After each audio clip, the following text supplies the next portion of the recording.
худсарона ба табобат машғул шудан, истеъмоли ҳар гуна доруворӣ ва гузаронидани сӯзандору ки бидуни тавсияи табибон истифода мешавад, ба узвҳои муҳими инсон таъсири манфӣ мерасонад. мутаассифона аз ҷониби баъзан нафарон дар сомонаҳои иҷтимоӣ хабару овозаҳои бардуруғ нашр гардида, сокинонро ба таҳлука меафтонад. тааҷҷубовар он аст ки дар сомонаҳои интернетӣ хабаре интишор шудааст ки гӯё доруи байтории пенстреп коронавируси нави COVID-19-ро табобат мекунад. мутахассисони соҳаи байторӣ ин гуфтаҳоро комилан маҳкум карда, ба ҳеҷ ваҷҳ истифодаи онро барои инсон тавсия намедиҳанд.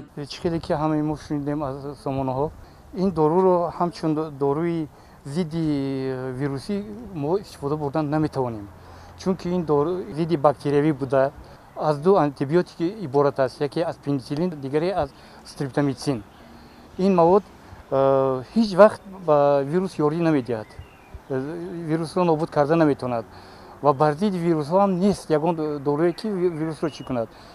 мо ин маводро дар ҳайвонот зидди бактерия истифода мебарем. мо мутахассисони байторӣ иҷозат намедиҳем ки ягон намуди доруи байториро истифодааш манъ аст дар одамизод. истифодаи ҳама гуна доруҳои байторӣ, махсусан пенстреп, фақат барои пешгирӣ ва табобати касалиҳои ҳайвонот тавсия дода мешавад. ин дору ба саломатии инсон зарар дошта, ягон далели илмии истифодаи он барои инсон вуҷуд надорад. истифодаи маводҳои байторӣ дар соҳаи тиб ғайриимкон аст. ман якчанд мисолҳо меорам. оиди мана расонаҳо дар бораи он ки истифодаи маводи байторӣ пенестреп ки ин аз антибиотики пенсилин прокаин ва дигидрострептомитсин сулфат иборат аст. истифодаи он дар соҳаи ветеринарӣ барои он истифода бурда мешаванд ки бемориҳои шуш, роҳҳои нафас, инчунин бемориҳои гурда, роҳҳои пешобдон, бемориҳои меъдаву рӯда басе истифода бурда мешавад, вале таъсири он хеле калон аст. ин маводе ки имрӯз дар бораи он гап шуда истодааст, чунки ин дору дар чорво дар вақти истифодабарӣ ҳамин маводи байтории пенестреп 72 соат таъсирша мерасонад. яъне баъди дар як рӯз як маротиба дору ба дохили мушак равон мекунанд ва баъди 72 соат пас, яъне 3 шабона рӯз боз истифода бурдани он мумкин аст.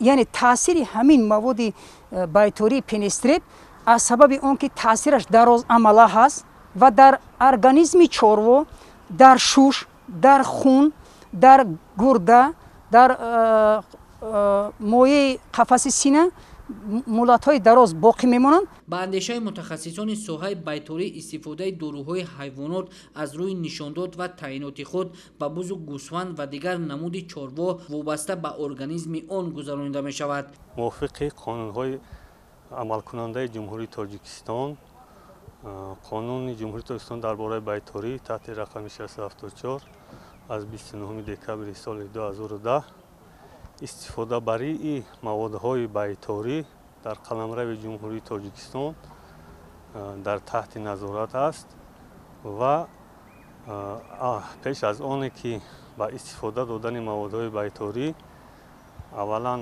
маводҳои байторӣ ба ҷумҳурӣ ворид шуда, дар асоси шартнома аз хориҷи дур шартнома баста, дар асоси шартнома санҷиш гузаронида мешавад. яъне санҷиш дар аввалан ҳайвонҳои озмоишӣ, баъдан санҷиши истеҳсолӣ гузаронида шуда гувоҳномаи ба қайдгирӣ дода мешавад. пас аз оне ки гувоҳномаи ба қайдгирӣ дода шуд, сертификати мутобиқат карда шуда ба муомилот роҳ дода мешавад. имрӯз вазъи таъминоти маводҳои доруборӣ дар дорухонаҳои байторӣ ба талабот пурра таъминот карда метавонад. шаҳрвандони мамлакатро зарур аст ки ба хабару навиштаҷоти шахсони алоҳида ки дар сомонаҳои интернетӣ ва сайтҳои иҷтимоӣ нашр карда мешаванд бовар накунанд, зеро бо доруҳои ҳайвонот ҳеҷ гоҳ наметавон инсонро табобат кард. бояд шаҳрвандони мамлакат ақлу заковати худро истифода карда табобатро аз рӯи тавсияи табибон ба роҳ монда ба худтабобаткунӣ роҳ надиҳанд.